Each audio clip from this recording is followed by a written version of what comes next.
नमस्कार दोस्तों। आज के हम एपिसोड में जानेंगे डायबिटीज़ यानी डायबिटीज़ मेलिटस क्या होता है, उसके बारे में एक संपूर्ण जानकारी आज हम डिस्कस करेंगे। डायबिटीज़ जिसे हम आमतौर पे जानते हैं कि हमारे ब्लड के अंदर ग्लूकोज या ब्लड शुगर लेवल हाई हो जाता है, तो उस व्यक्ति को डायबिटीज़ का मरीज कहते हैं। बट ये होता क्यों है? देखिए साथियों, हमारे शरीर के अंदर एक ऑर्गन होता है जिसे पेनक्रियाज कहते हैं। पेनक्रियाज जो है वो हमारे पेट और स्पाइन, हमारे जो स्पाइनल कॉर्ड है, आते हैं जो हमारे शरीर की आंतड़ियां जो हैं और हमारा जो पेट है उसके बीच में एक ऑर्गन रहता है जिसे हम बोलते हैं पेनक्रियाज। ये ऑर्गन एक हार्मोन सिक्रीट करता है और उस हार्मोन को कहते हैं इंसुलिन। ये इंसुलिन हार्मोन जो कि हमारा पेनक्रियाज प्रोड्यूस करता है, ये हमारा हार्मोन इंसुलिन जब पेनक्रियाज सिक्रीट कर देता है यानी छोड़ देता है तो हमारे ब्लड में चले जाता है। इंसुलिन के ब्लड में जाने के बाद में ये इंसुलिन हमारे ब्लड को ग्लूकोज को कैरी करने में मदद करता है। और ग्लूकोज ब्लड में कहाँ से आता है? जब भी हम कोई खाना खाते हैं तो खाना पचने के बाद में एनर्जी के रूप में हमारे शरीर में ग्लूकोज के रूप में एनर्जी बनती है। लेकिन ये ग्लूकोज के रूप में जो शरीर में एनर्जी बनती है, ये शरीर के एक पर्टिकुलर हिस्से में यानी पेट में डाइजेशन होने के बाद बनती है। लेकिन ये जाएगी कैसे शरीर के सारे अंगों में? ये जाती है खून के थ्रू। लेकिन खून उसे कैसे कैरी करेगा? तो ग्लूकोज जो है, जो खाने के पचने के बाद में, पाचन होने के बाद में शरीर में ग्लूकोज बनता है जो कि एनर्जी पैकेट्स होते हैं, ये हमारे बॉडी सेल्स तक पहुंचाने का काम करता है ब्लड। लेकिन जब हमारे ब्लड के अंदर ग्लूकोज जो है वो हमारी बॉडी के अंदर वो सब जगह नहीं पहुंच पाता है, ये ग्लूकोज रूपी जो एनर्जी है, ये ग्लूकोज रूपी जो एनर्जी हमारे सारे शरीर के असंख्य, जो हमारे शरीर में करोड़ों अरबों खरबों जो बॉडी सेल्स है वहां तक पहुंचता है और उन बॉडी सेल्स को काम करने की ताकत या एनर्जी देता है। बट कभी कभी ऐसा होता है कुछ लोगों के शरीर में ये इंसुलिन सफिशिएंट नहीं बन पाता, इनफ नहीं बन पाता है। ये क्यों नहीं बन पाता पेनक्रियाज में? जब ये इंसुलिन नहीं बन पाता है एक कंडीशन, या ये जो इंसुलिन बनता है वो हमारा शरीर यूज नहीं कर पाता है। दो कंडीशन मैं पुनः रिपीट करता हूं। पहली कंडीशन, या तो शरीर में इंसुलिन ही नहीं बनता है जो उसकी रिक्वायरमेंट है, या जो शरीर में इंसुलिन बनता है वो शरीर उसे यूज नहीं कर पाता। दोनों ही कंडीशन में जो ये ग्लूकोज है वो हमारी ब्लड के अंदर पड़ा रह जाता है, यानी वो ग्लूकोज जो है ब्लड के थ्रू पूरे शरीर में बंटता नहीं है। जब वो बटेगा नहीं तो ग्लूकोज ब्लड के अंदर पड़ा रहता है और उससे उस ब्लड के अंदर ग्लूकोज का लेवल बढ़ने लग जाता है। और इस बढ़े हुए ग्लूकोज के लेवल को ग्लूकोज ब्लड या ब्लड शुगर के नाम से जाना जाता है। और जैसे ही ये ग्लूकोज ब्लड के अंदर बढ़ता है यानी glucose in blood increases, then that is called diabetes mellitus. उसी को डायबिटीज मिलिटस कहते हैं। अब ये डायबिटीज मिलिटस के दो फॉर्म होते हैं।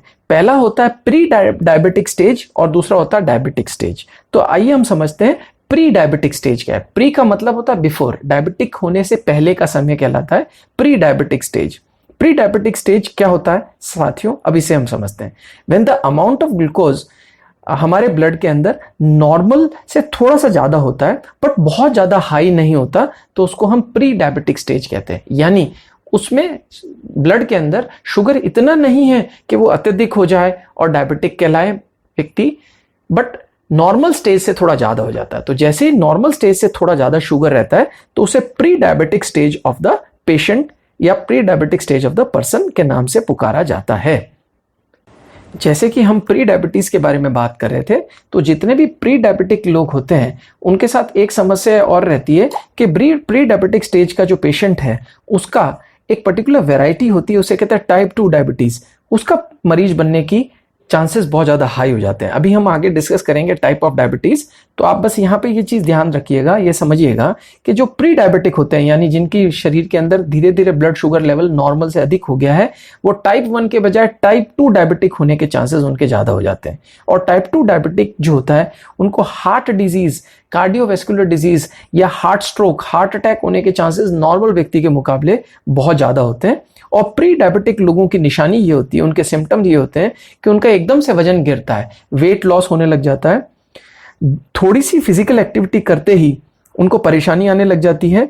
और अगर वो थोड़ी सी फिजिकल एक्टिविटी और उनकी कम हो जाती है तो वो उनकी जो स्टेज है वो प्री डायबिटिक से डायबिटिक स्टेज में होने का खतरा बन जाता है। तो आइए अब हम समझते हैं टाइप्स ऑफ डायबिटीज क्या होता है। तो जब हम टाइप्स ऑफ डायबिटीज अब समझेंगे तो हमें समझ में आएगा टाइप 2 और टाइप 1 में क्या अंतर। आइए साथियों, अब हम समझते हैं कि टाइप ऑफ डायबिटीज क्या होते हैं। जब हम टाइप्स ऑफ डायबिटीज की बात करेंगे तो मोटे तौर पे 3 तरह के डायबिटीज के पेशेंट पाए जाते हैं। पहला वैरायटी कहलाती है टाइप 1 डायबिटीज। अब वो टाइप 1 डायबिटीज क्या होती है? टाइप 1 डायबिटीज को जुवेनाइल डायबिटीज के नाम से भी जाना जाता है। जैसे कि अंग्रेजी के शब्द जुवेनाइल से समझ में आता है, जुवेनाइल वो व्यक्ति होता है जो 18 साल से छोटा होता है, यानी यंग व्यक्ति होता है, उसको जुवेनाइल कहते हैं। तो इसका नाम ही है जुवेनाइल डायबिटीज। तो इससे यहाँ पे हमें एक संकेत मिलता है कि ये डायबिटीज शायद ज्यादातर बच्चों में पाया जाता होगा, और ये बिल्कुल सही संकेत है। ये लोग जो होते हैं, जो टाइप 1 डायबिटीज के शिकार होते हैं, ये यूजुअली यंग एज में उनको इस तरह की प्रॉब्लम होने लग जाती है। ऐसा नहीं है कि ये एडल्ट्स में नहीं होता, एडल्ट्स में भी टाइप 2 डायबिटीज होती है, बट टाइप 2 डायबिटीज के ज्यादातर पेशेंट्स को एडल्टहुड से पहले ही, 18 वर्ष से पहले ही डायबिटीज का शिकायत आनी शुरू हो जाती है। इस तरह के जो पेशेंट है टाइप 1 डायबिटीज के साथियों, इन पेशेंट्स में एक और चीज देखी जाती है कि इनकी बॉडी के अंदर जो इंसुलिन है वो अच्छे से नहीं बन पाता है। और जब इंसुलिन बॉडी में अच्छे से नहीं बन पाता है तो उसका एक मेजर रीजन है कि टाइप 1 पेशेंट,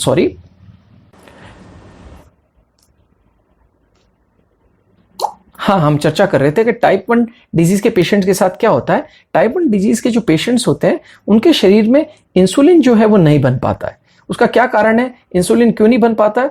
होता यह है कि इनके शरीर का जो रोग प्रतिरोधक क्षमता होती है इनके शरीर की, यानी इनके शरीर का जो इम्यून सिस्टम है वो खुद ही अटैक कर देता है उन सब सेल्स को जो कि सेल्स इंसुलिन बनाती है। जैसे हमने पहले समझा था कि पैनक्रियास से इंसुलिन बनती है। तो टाइप 1 डिजीज के अंदर क्या होता है कि टाइप 1 डिजीज के जो पेशेंट्स होते हैं उनका शरीर उन सारी सेल्स को, उन सारी कोशिकाओं को जो इंसुलिन बनाती है उसको ही मार देती है। अब ये क्यों होता है? इस बीमारी का क्या समाधान है? इसका सॉल्यूशन कुछ चीजों के द्वारा हो सकता है, जैसे ओरल मेडिसिन, मुंह से लेने वाली मेडिसिन दी जा सकती है। उसके साथ साथ में इंसुलिन के इंजेक्शंस इन लोगों को लगाए जाते हैं। बट कहते हैं डायबिटीज एक ऐसी बीमारी है जिसका प्रिकॉशन रखने से काफी हद तक हल निकल जाता है। आमतौर पे देखा गया है कि डायबिटीज की जो एलोपैथिक दवाइयां होती हैं वो जिंदगी भर लेने पड़ती हैं, लेकिन आजकल साइंस ने बहुत डेवलपमेंट कर लिया है। बहुत सारे सप्लीमेंट्स बन गए हैं जो 100% ऑर्गेनिक हैं और प्लांट एक्सट्रैक्टेड हैं। उन सप्लीमेंट से बहुत सारा फायदा होता है। उसमें एक बहुत ही शानदार सप्लीमेंट है, उसका नाम है मधुनाशनी। उसके बारे में आपको कोई भी सूचना लेनी है तो आप हमारे इस वीडियो के अंदर जो अबाउट इन्फॉर्मेशन है वहां आप हमारे बारे में सूचना दी गई है, आप हमसे कांटेक्ट कर सकते हैं और हम आपको मधुनाशनी के बारे में सारी सूचना देंगे, और अगर आपको उसकी आवश्यकता है तो वो उपलब्ध भी करवाने में हम आपकी मदद कर देंगे। अब जैसे बात हो रही है कि ट्रीटमेंट में और क्या किया जा सकता है, इसके साथ साथ में जो टाइप 1 डायबिटीज के पेशेंट हैं उनको हेल्दी फूड चॉइसेस करनी होगी। अभी हेल्दी फूड चॉइसेस क्या होता है? हेल्दी फूड चॉइसेस का मतलब होता है ज्यादा मीठा खाने से बचना है, ज्यादा कार्बोहाइड्रेट्स नहीं खाना है, मोटा अनाज खाना है, उनको व्हाइट राइस ना खा करके ब्राउन राइस खानी है। इस तरह के बहुत सारे food choices, healthy food choices उनको यूज करनी होगी। इसके बारे में सूचना हम आगे डिस्कस करेंगे। इसके साथ साथ में टाइप 1 डायबिटीज के पेशेंट को फिजिकल एक्टिविटीज लगातार करनी चाहिए। जैसे जैसे वो फिजिकल एक्टिविटी करेगा तो उनकी बॉडी के अंदर जो शुगर की इश्यूज होते हैं वो धीरे धीरे सॉल्व होने लग जाएंगे। और उनको इसके साथ साथ इसका खास ख्याल रखना है कि उनको किसी भी कंडीशन में ब्लड प्रेशर ना हो, और अगर ब्लड प्रेशर है तो वो कंट्रोल में रहे। और इसके साथ साथ में उनको अपनी ईटिंग हैबिट्स में चेक करना है कि वो किसी भी तरह से बहुत ज़्यादा हैवी खाना ना खाएं, ऐसा भोजन ना करें जिससे उनके शरीर में बहुत ज़्यादा फैट बने। और ख़ास तौर पे कोलेस्ट्रॉल का लेवल जो है उसको हमेशा उनको चेक करके रखना है। किसी भी कंडीशन में कोलेस्ट्रॉल लेवल बढ़ने नहीं देना है। जैसे कि मैंने पहले भी शेयर किया था, डायबिटिक जो मरीज होते हैं नॉर्मल व्यक्ति के मुकाबले 2 से 3 गुना अधिक खतरा होता है उनको हार्ट अटैक आने का और हार्ट से रिलेटेड बीमारी होने का। अभी तक जो हम चर्चा कर रहे थे वो था टाइप 1 डायबिटीज। दोस्तों अब हम समझते हैं टाइप 2 डायबिटीज क्या होती है और वो किस तरह से टाइप 1 डायबिटीज से अलग है। जैसे कि टाइप 1 डायबिटीज जो हम पहले डिस्कस कर रहे थे वो जुवेनाइल या यंग एज से शुरू होती है, इसी तरह जो टाइप 2 डायबिटीज है ये आमतौर पे एडल्टहुड या उसके बाद शुरू होती है, यानी 18 वर्ष या उसके बाद की उम्र से शुरू होती है। लेकिन ऐसा नहीं है कि ये युवाओं को नहीं हो सकती, युवाओं को भी हो सकती है, बट अधिकतर ये पाया गया है कि अगर ये युवा अवस्था में भी होती है तो 18 वर्ष के बाद यानी एडल्टहुड के बाद ही शुरू होती है। इसमें क्या होता है, टाइप 2 डायबिटीज के अंदर शरीर में इंसुलिन तो बनता है, बट जो इंसुलिन बनता है वो इतना नहीं होता कि हमारा शरीर उसे यूज कर पाए, यानी उसे अच्छे से यूज नहीं कर पाता है। तो क्या होता है, उससे क्या होता है कि सेल्स जब इंसुलिन अच्छे से नहीं बन पाते हैं तो शरीर में इंसुलिन हार्मोन न आने की वजह से जो ग्लूकोज है वो ब्लड में सब जगह फैलना होता है, वो ब्लड उसे कैरी नहीं कर पाता है और ग्लूकोज एनर्जी के रूप में हमारे शरीर में नहीं डिस्ट्रीब्यूट हो पाता। आमतौर पे ये पाया गया है कि टाइप 2 डायबिटीज मिडिल एज और ओल्डर लोगों में ज्यादा होती है। मिडिल एज यानी 20 से 30-40 साल की उम्र तक, और 40 या 40 वर्ष से ऊपर से लेकर के 50, 60, 70, 80 वर्ष के उम्र के लोगों को ज्यादा होती है। इस डायबिटीज के अंदर क्या समस्या होती है, उनको हाई ब्लड प्रेशर आमतौर पे देखा गया है। उसकी वजह से उनको कई परेशानियां आती हैं, कई उसके सिम्टम्स होते हैं, जैसे उनको आंखों में परेशानी आती है जिसके बारे में हम डिटेल में बात करेंगे। उनको किडनी और नर्व्स रिलेटेड समस्या आती हैं। उनके पैरों में भी डिसऑर्डर्स होने शुरू हो जाते हैं, पैरों में नंबनेस होती है, सेंसेशंस आता है, ऐसे लगता है सुइयां सुइयां सी चुभ रही हैं, इस तरह की प्रॉब्लम आती है। और इस तरह के लोगों को बहुत हाई रिस्क होता है ब्लड प्रेशर का, हार्ट डिजीज का और हार्ट अटैक या हार्ट स्ट्रोक आने का, और भी उनको कई तरह की सीरियस कंडीशंस हो सकती है। एक और समस्या आमतौर पे देखी गई है कि डायबिटिक मरीजों में, भले वो टाइप 1 हो या टाइप 2 हो, उनके शरीर में अगर कोई गलती से भी चोट लग जाती है तो वो चोट बहुत मुश्किल से हील होती है, ठीक बहुत मुश्किल से होती है। तो इनको इसका ख्याल रखना होता है कि शरीर में चोट ना लगे। अब ये लोग जो होते हैं टाइप 2 वाले, टाइप 2 डायबिटीज वाले, इनको इंसुलिन का रेजिस्टेंस होने लग जाता है, और जब फैट के अंदर और मसल के अंदर और लिवर सेल्स के अंदर इंसुलिन नहीं पहुंचता है तो उसकी वजह से वो सारे हिस्सों में शरीर के समस्या आना शुरू हो जाती है। इसका भी सॉल्यूशन टाइप 1 डायबिटीज की तरह ही सेम है। उनको इंजेक्शंस दिए जा सकते हैं, ओरल मेडिसिन दिए जा सकते हैं, सप्लीमेंट्स दिए जा सकते हैं। उनको भी हेल्दी फूड चॉइसेस मेंटेन करनी पड़ेगी, फिजिकल एक्टिविटीज मेंटेन करनी पड़ेगी, ब्लड प्रेशर और कोलेस्ट्रॉल को कंट्रोल करना ही पड़ेगा। थर्ड टाइप ऑफ डायबिटीज, तीसरे तरह की डायबिटीज है जेस्टेशनल डायबिटीज। जेस्टेशन का मतलब होता है for a particular time duration, तो इसका नाम जेस्टेशनल डायबिटीज इसलिए रखा गया है कि आमतौर पे साथियों ये डायबिटीज जो होती है वो प्रेग्नेंट वुमेन यानी एक्सपेक्टिंग मदर्स की होती हैं, जो नर्सिंग मदर्स या एक्सपेक्टिंग मदर्स होती हैं उनको ज़्यादा होती है। होता यह है कि उनके शरीर में जब वो प्रेग्नेंट होती हैं तो उनके शरीर में इस तरह के हार्मोन्स बनते हैं जिसकी वजह से उन लेडीज के अंदर इंसुलिन की रेजिस्टेंस डेवलप हो जाती है, यानी उनके शरीर के अंदर पैनक्रियाज इंसुलिन तो बनाता है बट शरीर उस इंसुलिन को अटैक करता है, उस सेल्स को अटैक करता है, तो इंसुलिन बनना कम हो जाता है या इंसुलिन को रेजिस्ट करता है शरीर, उस इंसुलिन को यूज नहीं कर पाता। ये उन लेडीज, सारी प्रेग्नेंट लेडीज को नहीं होता, ज्यादातर वो प्रेग्नेंट लेडीज को ये समस्या होती है जो ज्यादा मोटी होती हैं, यानी प्रेगनेंसी के पहले भी और प्रेगनेंसी के दौरान जिनका वजन बहुत ही ज्यादा बढ़ जाता है, ओबिसिटी हो जाती है जिनको, उनके ज्यादा चांसेस हैं, बहुत ज्यादा चांसेस हैं जेस्टेशनल डायबिटीज फेस करने के। हालांकि जेस्टेशनल डायबिटीज जो है आमतौर पे ये भी देखा गया है बहुत सारे रिसर्च में कि बेबी के बर्थ होने के बाद में, बच्चे के जन्म के बाद में वो डायबिटीज उनकी चली जाती है, बट कुछ केसेस में, कुछ लेडीज के केसेस में वो डायबिटीज जो है उनकी तो चली जाती है बट वो डायबिटीज कैरी कर जाती है उनके बच्चों में, और उनके बच्चों में वो आमतौर पर टाइप 2 डायबिटीज के रूप में आ जाती है। और टाइप 2 डायबिटीज जैसे मैंने आपको बताया था होती तो एडल्टहुड के बाद में, बट कुछ केसेस में उन बच्चों को जब वो एडल्ट बनते हैं, ऐसी माताओं के बच्चे जब वो एडल्ट होते हैं तब उनको ये प्रॉब्लम हो जाती है। तो इस तरह की माताएं जिनको जेस्टेशनल डायबिटीज हैं उनको बहुत ज्यादा चांसेस हैं कि उनके बच्चे एक तो मोटे होंगे, ओबीस होंगे, और उनको टाइप 2 डायबिटीज होने का खतरा रहता है।